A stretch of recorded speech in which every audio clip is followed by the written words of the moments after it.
Let's eat healthy while staying hydrated this summer. Let's make some pineapple popsicle. First, wash and peel your pineapple.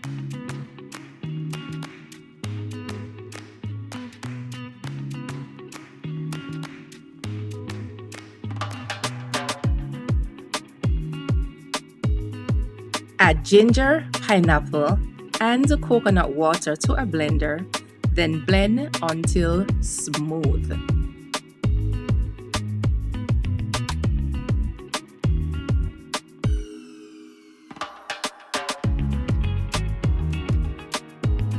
Pour the mixture into a popsicle mold and freeze overnight or for at least 5 hours.